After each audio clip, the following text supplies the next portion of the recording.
Bonjour mesdames et messieurs, bienvenue à Mwambi International Network dans la grande interview.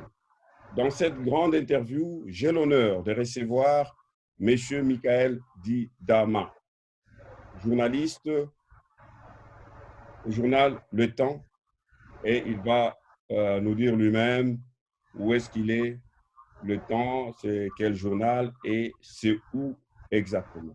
Bonjour, Monsieur Didama. Bonjour, Monsieur Mwambi. Comment vous allez? Je vais très bien. Alors, dites-nous, je viens de dire que vous êtes journaliste au journal Le Temps. Le Temps, d'abord, en ce moment, vous êtes où? Vous trouvez où dans un jardin comme ça, si beau? Je suis chez moi à la maison à N'Djamena au Tchad. N'Djamena, c'est la capitale du Tchad. Donc, je suis chez moi actuellement. Effectivement, je suis au journal Le Temps, directeur du journal Le Temps depuis bientôt 20 ans. Et en plus, ma fonction de directeur du journal Le Temps, j'assure aussi depuis 2011 la présidence du Forum des responsables des médias d'Afrique centrale. OK. Et c'est dans ce cadre que nous allons ensemble parcourir l'actualité mondiale, bien sûr en commençant par N'Djamena, la capitale, la belle capitale du Tchad, en Afrique. Alors, dites-moi, en ce qui concerne la crise sanitaire dans laquelle le monde entier se trouve en ce moment, comment cette crise est gérée par le Tchad? Bon, la pandémie en cours a touché également le Tchad parce que le 19 mars de l'année en cours, le premier cas de Covid-19 a été détecté au Tchad. Et donc, juste après ça, beaucoup de mesures ont été prises, dont l'état d'urgence sanitaire et le couvre-feu, qui concernent au moins ces 5 ou 6 régions.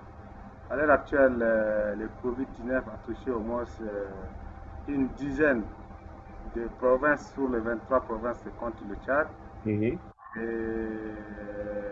de un cas de 19 mars, nous sommes à presque 800 cas aujourd'hui, plus de 700 cas. Et donc la maladie est en train de se répandre, mais si on tient compte des chiffres donnés par le comité de veille qui s'occupe de la gestion de cette situation, on constate une relative accalmie ces derniers jours, mais la tendance est à la vigilance parce qu'on se dit que peut-être que le pic n'a pas encore été atteint et qu'avec l'arrivée de la saison de pluie, le climat va se rafraîchir. On craint peut-être qu'il y ait une explosion de la situation. Cependant, les écoles vont ouvrir à partir du 25 juin, notamment les classes d'examen, pour pouvoir au moins sauver l'année scolaire pour ceux qui font les baccalauréats ou les brevets d'études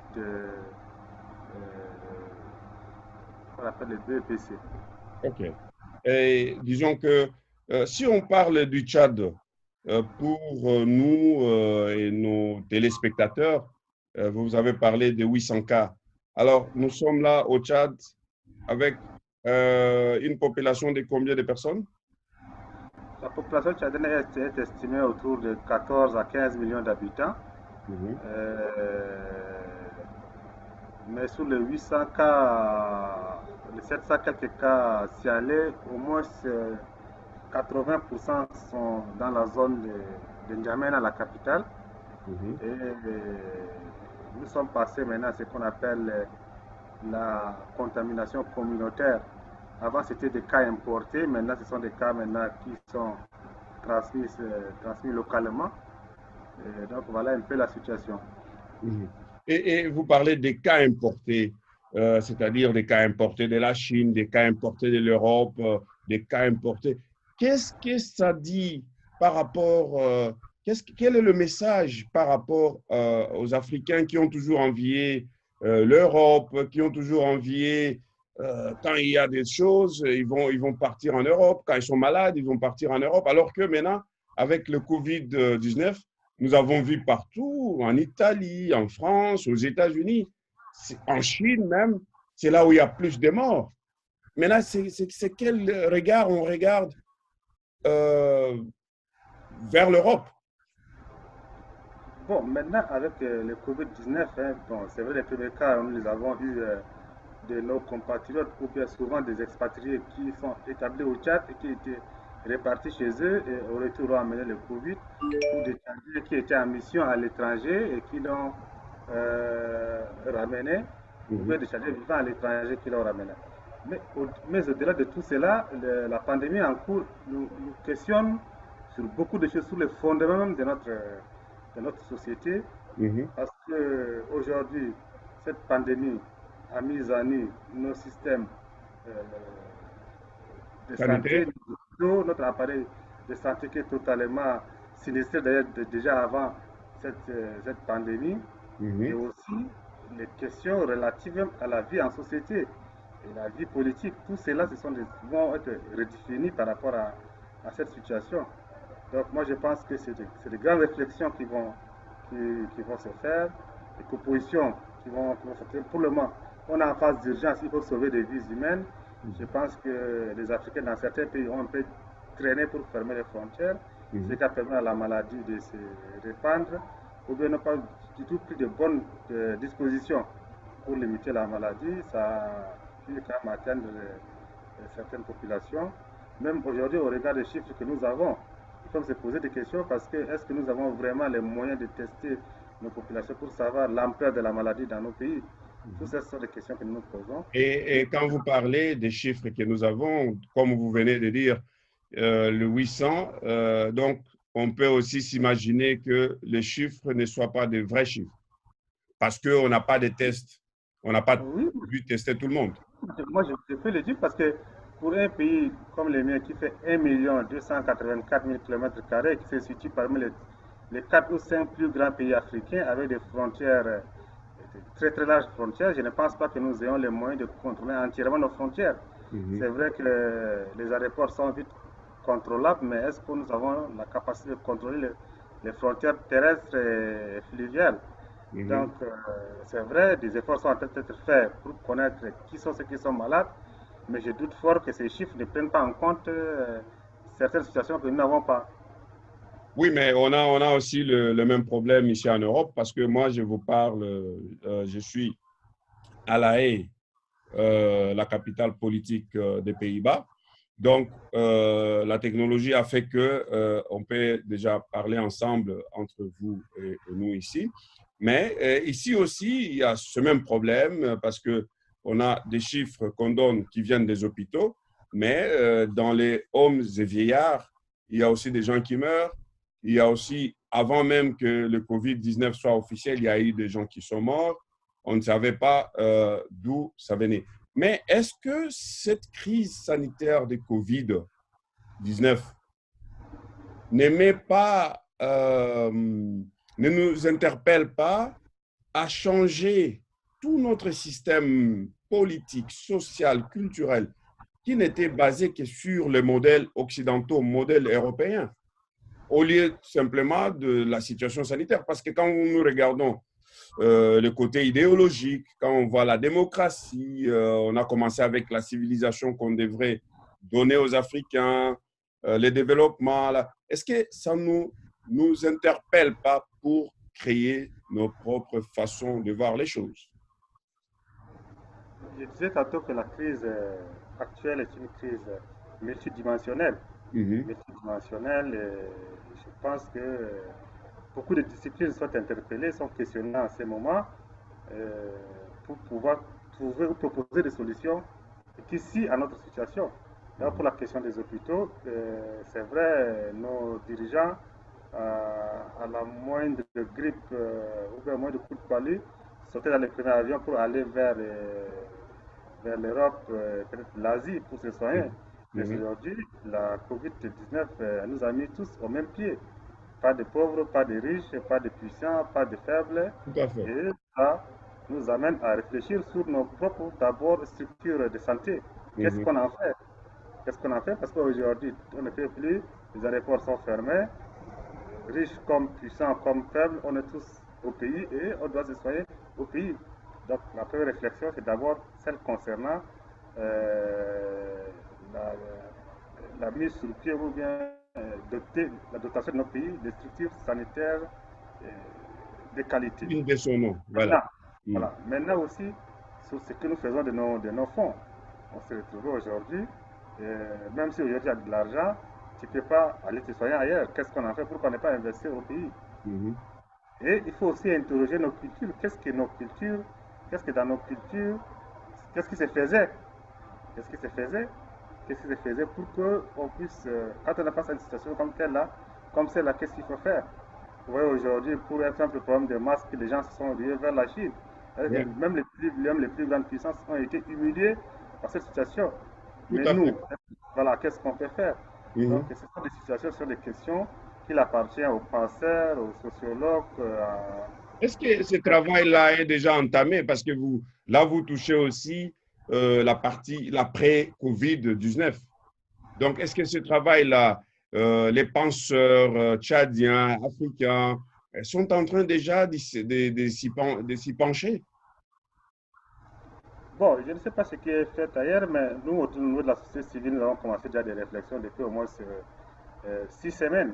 6 semaines pour voir qu'est-ce qu'il faut faire. C'est vrai, l'urgence, c'est de sortir de la situation actuelle qui a totalement remis à plat la vie en société, la vie tout court. Maintenant, qu'est-ce qu'on en fait? Qu'est-ce qu'il faut faire après cela? Je pense que sûrement du choc de ces idées là-bas, j'arrive la lumière. Et je pense aussi que cette réflexion est faite aussi dans d'autres pays frères. Et mise ensemble, nous pourrons faire une proposition qui pourrait aider à ce que les choses aillent mieux. Est-ce que les politiques sont prêts à recevoir vos réflexions, à vous écouter? Bon, c'est vrai que les politiques eux-mêmes aujourd'hui, ce qui est important pour eux, c'est de survivre à cette pandémie. Mais après la pandémie, ils auront besoin des électeurs. Tout à fait. Ils auront besoin des électeurs et il est important qu'ils prennent en compte ces réflexions qui se font par-ci, par-là. On déplore que les choses n'ont pas été faites très tôt parce que la maladie a emporté des grands cerveaux ici chez nous, des grandes personnalités. Mais bon, on va faire avec ce qu'on a sous la main et je pense que les politiques n'ont d'autre choix que d'accompagner les mouvements qui sont en cours. Et vous dites que la maladie a emporté des cerveaux. Il y a eu 800 cas. Combien de décès? Bon, à l'heure actuelle, on est autour d'une soixantaine de décès. Je crois que 66, si ma mémoire est bonne. 66, parmi ces 66, nous avons quand même perdu des cadres de valeur dans l'enseignement supérieur, l'enseignement universitaire, des cadres de finances, des cadres, des hommes d'affaires qui ont survécu et tout ça. Donc, c'est des officiers généraux reconnus pour ce qu'ils sont. Donc, c'est quand même de grosses pertes pour le Tchad. Et même des sportifs. Oh là là. Même des sportifs. Et dites-nous, parce que le Tchad, c'est un pays, on doit le dire, qui fait frontière avec la Libye.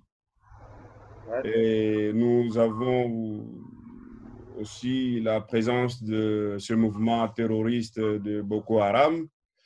Et comment le pays, comment les autorités, comment vous, ensemble, vous arrivez à faire face non seulement au Covid-19, mais au mouvement de Boko Haram et à cette instabilité politique, sécuritaire qui sévit la Libye? Déjà, il faut se dire qu'au moment où le Tchad était frappé par la pandémie en cours, ou bien s'attendait à ce que. S'attendait à au moment où le Tchad s'est préparé pour mieux lutter contre cette pandémie, la garnison de Boma dans la province de Tchad a été attaquée par les djihadistes de Boko Haram. Et là, nous sommes au nord, au sud ou c'est à l'ouest. à l'ouest, Mhm, au nord-ouest de N'Djamena. Donc, l'armée a perdu une centaine d'hommes. Je crois que c'est la plus grosse perte dans l'histoire militaire du Tchad. mhm, C'est qui a amené le chef de l'État lui-même à faire le déplacement et à prendre la direction des opérations mhm. avant de revenir ici et s'occuper de la pandémie en cours. Maintenant, je pense que nous avons plusieurs défis à relever. Il y a la question de Boko Haram qui est là, parce que Boko Haram, c'est pas une armée conventionnelle. On peut dire qu'on l'a nettoyée. Mhm. Boko Haram a pu prendre ses tentacules partout. Et je pense que c'est comme un hydre. On ne peut pas d'un coup dire qu'on l'a éradiqué. Nous faisons avec. C'est une menace qui est réelle. Ça, je veux ce qui se passe aussi en Libye, qui est notre pays voisin au nord, avec lequel nous partageons, je crois, presque 900 km de frontières. Mhm, mhm. Donc, tout ce qui se passe en Libye nous inquiète. Mais qu'est-ce que vous remarquez de ce qui se passe en Libye à votre niveau, à vos frontières? Bon, à notre niveau, d'abord, il faut se dire que la plupart des groupes rebelles tchadiens qui contestent le pouvoir en place sont actuellement basés au sud de la Libye. Mhm, Pour des raisons diverses, les Tchadiens ont pris les armes contre les régimes en place. Mais ceux-là, je pense que c'est les Tchadiens, quelles que soient les raisons qui les ont guidés à prendre les armes, ils sont appelés un jour ou un autre à rentrer dans ces pays, peut-être par la voie de négociation ou toute autre voie. Mais il faut se dire aussi que la Libye est devenue en quelque sorte un repère des groupes dangereux, mhm. parmi lesquels les groupes djihadistes salafistes, qui aujourd'hui ont mis en mal par exemple un pays comme le Mali. Il n'est pas exclu que dans ce qui se passe aujourd'hui en Libye, certains puissent aller chercher l'herbe verte ailleurs. Ouais. Nous croyons que cette herbe verte ne soit le Tchad. Donc il faut effectivement suivre avec beaucoup d'intérêt et beaucoup de passion ce qui se passe en Libye, tout en souhaitant que les Libyens trouvent une solution rapidement pour que la paix revienne et que le pays soit vraiment contrôlé par un pouvoir central qui puisse mettre tout le monde d'accord et donner la sécurité à tout le monde. Et en ce moment où tout ceci se passe, je voudrais, avec vous en ce moment, euh, lancer un message à ces soi-disant rebelles tchadiens se trouvant au sud de la Libye et qui font la guerre au Tchad, de leur dire que c'est leur pays. Le Tchad est leur pays, qu'ils doivent déposer les armes et qu'ils doivent faire la paix. Parce qu'on ne peut pas aimer son pays et lui faire en même temps la guerre. Je pense que le message est passé. Alors, on va voir un peu avec vous, parce que vous avez parlé là du Covid, de la gestion du Covid au niveau du Tchad. Mais là, je voudrais vous poser une question. Vous avez aussi le Covid organique, ce médicament traditionnel venu de Madagascar. Est-ce que le Tchad a été chercher aussi ce produit et qu'est-ce que vous en dites de toutes ces critiques du monde entier, de l'OMS et tout ça, qui disent, bon, voilà, les Africains, ils ne peuvent rien, c'est organique, tout ça, c'est du n'importe quoi. Bon, avant de répondre à la polémique en cours sur l'utilisation de l'hydroxychloroquine et d'autres médicaments Mhm, pour lutter contre la pandémie en cours, contre la COVID-19, j'aimerais dire que je souhaiterais vous informer que le Tchad effectivement a reçu 600 doses de Covid organisées de Madagascar, mhm, donc de doses curatives et de doses préventives. ouais, Maintenant, il y a seulement 72 heures, le ministre de la Santé, le professeur Mahmoud Khayal, a été interpellé par l'Assemblée nationale et où il a abordé la question des produits organiques. mhm, Il a déclaré, je vous le répète de mémoire, que les cliniciens qui utilisent les produits organiques pour soigner les malades tchadiens du Covid-19 ont obtenu un résultat de 100%. C'est ce que j'ai cru entendre dans sa Dans sa déclaration déclaration. Ouais. devant l'Assemblée nationale. Et que suite à cela, le Tchad a décidé de commander 10 000 doses. 10 000 doses à Madagascar. Donc, si le ministre dit cela, ça veut dire que les résultats cliniques, les études dans l'utilisation du Covid organique ont été satisfaisants et le Tchad a souhaité commander cela. Mais je pense qu'en dehors de cela, le Tchad aussi a mis sur pied une structure. Je n'ai pas assez de détails sur la question, mais je pense que le Tchad aussi est en train de chercher dans sa pharmacopée ce qui est faisable pour contribuer à sauver l'humanité en mettant à la disposition de l'humanité les connaissances phyto-sanitaires de la pharmacopée tchadienne, les connaissances de la pharmacopée tchadienne pour aider à trouver une solution au Covid-19. Déjà, je trouve ça très positif par rapport au ministre de Santé tchadien qui, après avoir utilisé les 600 doses, et commande 10 000 doses supplémentaires. Et comment analysez-vous la critique de nous occidentaux sur vos produits africains qui ne sont pas efficaces? Est-ce que vous ne pouvez pas, les essais cliniques, parce que quand ils commandent 10 000 doses comme ça, est-ce que vous ne pouvez pas publier ça, créer votre plateforme scientifique qui est crédible pour pas seulement convaincre le monde, mais pour prouver au monde que vous soignez vos propres malades, avec vos propres produits, bien sûr. Bon, moi déjà, je salue ce que Madagascar a fait, parce que Madagascar a prouvé que la science, elle est universelle. La science n'appartient pas à un peuple, n'appartient pas à une race, même si nous sommes tous la race humaine. Ce que Madagascar a fait est encouragé. Je vois aussi qu'au niveau du Cameroun, il y a Monseigneur Clédas, si je pas une bonne mémoire, est en train aussi de mettre à disposition du Camerounais un produit issu de la pharmacopée camerounaise. Je vous ai dit aussi tantôt au Tchad qu'il y a une équipe scientifique qui est mise sur pied et qui est en train de faire un travail sur la question.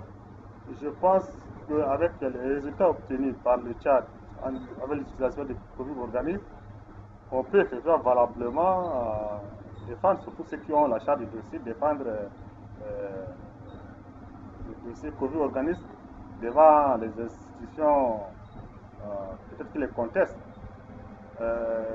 En dehors de tout cela, moi je pense aussi que derrière tous ces bruits qui se fait, c'est qu'il y a des gens qui pensent qu'ils ont la science infuse, que ce qui ne vient pas d'eux ne doit pas être soutenu ou bien proposé au reste de l'humanité.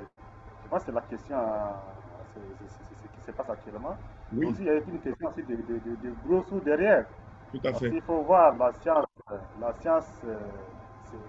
c'est du sérieux.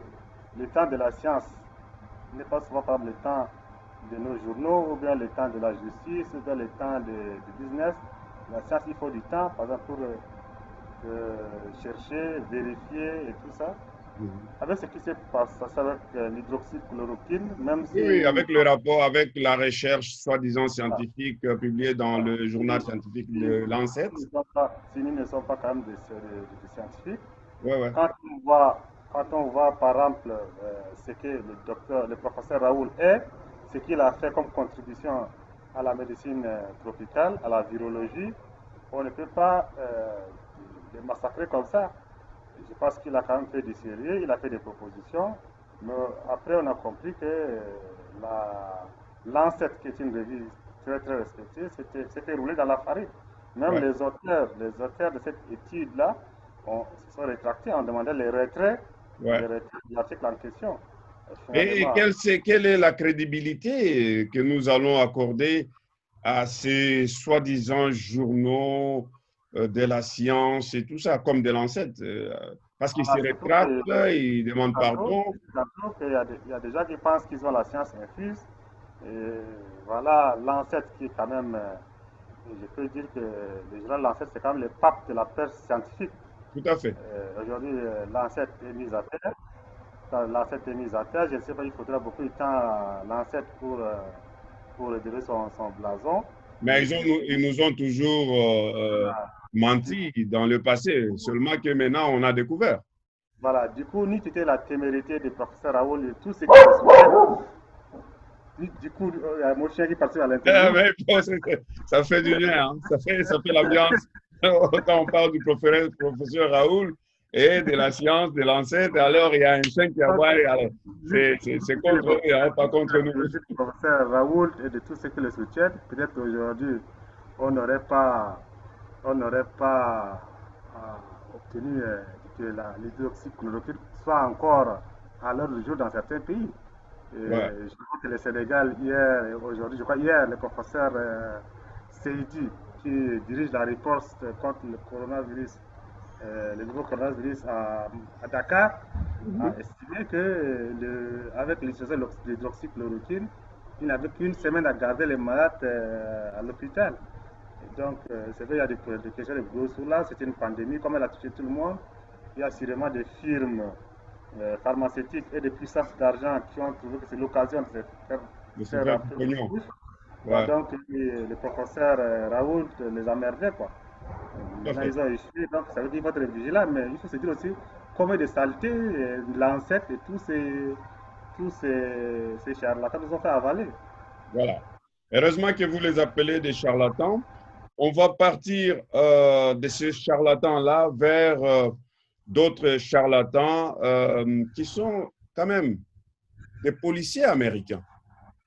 Où vous l'avez vécu, vous avez vu, le monde entier a vu, un policier américain avec son genou sur le cou de George Floyd, un Américain noir. Donc, nous sommes là devant un Américain policier blanc avec son genou sur George Floyd, un Américain noir, 8 minutes durant.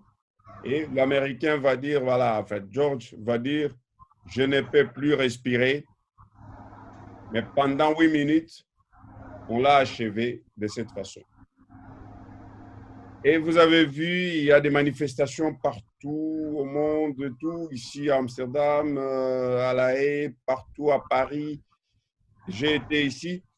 Mais quelle est votre lecture par rapport à ces images-là?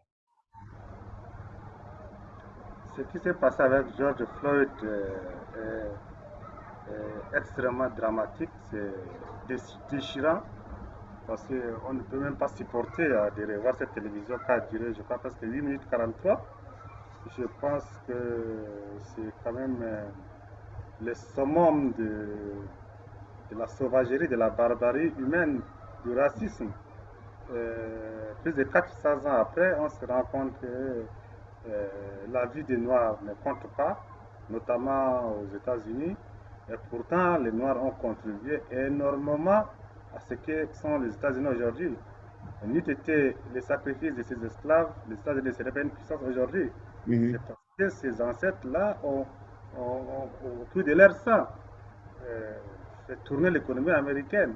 Toutes les guerres américaines, les Noirs étaient là, ils ont servi de chair à canon. N'eût été ces Noirs, l'Amérique ne sera pas aujourd'hui ce qu'elle est.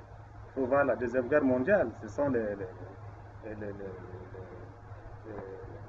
ces Noirs américains, on se souvient encore de l'histoire de Buffalo Soldiers, que chacun chantait Bob Marley. Quand même, les Noirs, même dans le domaine de la science, il faut se dire que c'est une dame, une mathématicienne noire, qui a été là pour les calculs, qui a permis, tous ces calculs qui ont permis aux Américains de débarquer sur la Lune. C'était une Noire américaine qui l'a fait. Comme, pour tout ça, les Noirs, les Blancs doivent être quand même reconnaissants à ces Noirs qui ont tant fait pour leur pays.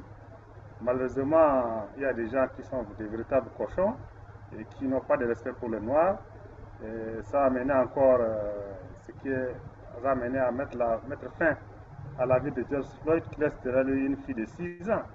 Ils ne savent pas le drame que cette fille vivra après avoir perdu son père dans ces conditions. D'abord le traumatisme que cela va amener pour elle et il faut aussi, au-delà, moi je trouve que c'est bien que ça crée un électrochoc. Aujourd'hui, les gens ont compris que ça ne peut plus continuer comme ça. Et moi je pense que c'est quand même la mort de George Floyd a été, c'était dramatique, mais ça a créé l'électrochoc nécessaire qui, je pense, avec le Covid en cours, permettra de faire des États-Unis un nouveau pays. Et vous avez parlé de cette sauvagerie qui est institutionnalisée, cette barbarie, ces cochons qui pensent que la vie, c'est eux qui doivent mettre fin à la vie des autres humains. Et vous avez un président américain qui est là en place, peut-être que ce n'est pas sa place, qui aurait dit, qui a dit dans le passé, voilà, l'Afrique, c'est ce pays de merde. Et aujourd'hui, ces pays de merde, vous pouvez dire c'est quoi ces pays de merde sur cette planète quand on regarde ce genre d'images? La merde est de l'autre côté. Parce que ce sont eux qui viennent souvent, des jeunes gens de 18 ans qui débarquent avec des laptops, des sacs au dos pour apprendre aux Africains les droits de l'homme. Je ne sais pas, mais ces droits de l'homme, comment les Africains ne doivent pas faire le contraire, aller leur apprendre le droit de l'homme là-bas? Bon, moi je pense que les Africains ont beaucoup déjà donné à l'humanité, mais aujourd'hui, malheureusement, l'humanité est ingrate et pense que c'est le monde occidental, notamment la civilisation gréco-romaine, qui doit être l'alpha et l'oméga de notre pensée, ou bien la matrice de notre civilisation. Or, avant la civilisation gréco-romaine, il y a eu la civilisation africaine, notamment la civilisation égyptienne. Et avec ce qu'elle a donné à la science, il faut se dire aussi que les Pythagore, les Thalès, je ne sais plus, tous ces, dont Euclide, dans la géométrie euclidienne, tous ces gens ont étudié dans les universités égyptiennes. Ils ont pris la connaissance ici en Afrique avant de l'amener en Europe. Le théorème de Thalès, le théorème de Pythagore, où le carré de l'hypoténuse était la somme des carrés des deux côtés. Ça, c'était un théorème enseigné à Pythagore par un mathématicien égyptien. Je crois qu'il s'appelle Ahmed. Donc tout ça, l'Occident a volé nos richesses pour amener là-bas. Aujourd'hui, on pense que c'est l'Occident qui doit tout nous enseigner, mais c'est faux. Jusqu'à aujourd'hui, l'Afrique encore a sa part de contribution. Nous n'avons pas forcément besoin d'être enseignés par l'Afrique. Aujourd'hui, c'est un monde d'échange. Nous échangeons et c'est un échange gagnant-gagnant. Je pense qu'on ne doit pas se faire dicter quoi que ce soit éternellement par l'Occident. Nous aussi, nous contribuons. Nous avons déjà contribué à ce que l'humanité est aujourd'hui et nous continuerons toujours. Ce n'est pas la peine de nous infantiliser. En même temps, vous répondez là à un certain M. Sarkozy, avec son discours de Dakar, où il disait que l'homme noir n'est pas entré dans l'histoire. Bon, voilà. Lui-même est entré dans l'histoire et même dans la poubelle de l'histoire. Et est-ce qu'il y a ce mouvement-là, comme vous avez, on a vu des manifestations partout en Occident, mais je ne vois pas cet engouement-là en Afrique. C'est dû à quoi? Il y a eu des manifestations au Tchad par rapport. Qu'est-ce que vous remarquez? La jeunesse, qu'est-ce qu'ils font par rapport à ça? Par rapport à ce qui se passe aux États-Unis, hein? Moi, je pense que la jeunesse est en train de suivre ça, que ce soit à travers les réseaux sociaux. Déjà, il faut se dire que c'est une fille de 17 ans qui a filmé la scène qui est aujourd'hui devenue virale. C'était une jeune lycéenne qui a vu que le policier est en train de mettre fin à la vie de George Floyd. Elle a sorti son iPhone, elle a filmé la scène et tout en reprochant au policier ce qu'il a en train de faire. Et c'est cette jeune fille-là de 17 ans qui a mis cette vidéo sur la toile et ça soulevait tout ce tollé et toutes ces manifestations. Et je pense que les jeunes aussi sont au devant de ce qui se passe. Vous voyez que les maisons ont dépassé les cadres américains. Je n'ai pas vu encore de manifestations ici au Tchad par rapport à ça. Mais sûrement dans d'autres pays, les gens sont en train de réfléchir. Peut-être que c'est pas aussi par les manifestations que certains jeunes vont manifester leur mécontentement, ils le feront autrement. Mais ce qui est sûr, je pense que c'est parti pour longtemps et la mort de George Floyd va apporter sûrement un changement. Vous voyez même que dans les manifestations, vous voyez et les latinos, et les blancs, et les noirs, et même les amérindiens, tout le monde était, C'est mélange. tout le monde se mélange Ouais. pour dire non, que cela doit s'arrêter. Voilà.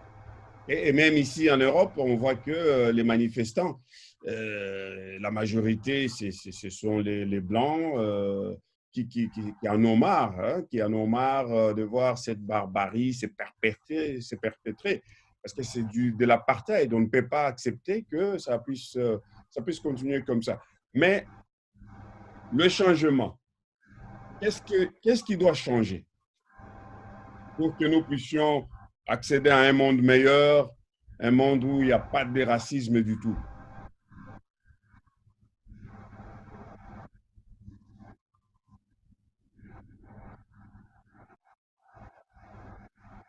Donc, Les changements, je pense, les allez, changements, les changements doivent avoir au niveau mental, mais aussi dans le comportement. Il faut que nous-mêmes nous fassions respecter. Si nous ne nous faisons pas respecter, on va toujours nous marcher dessus.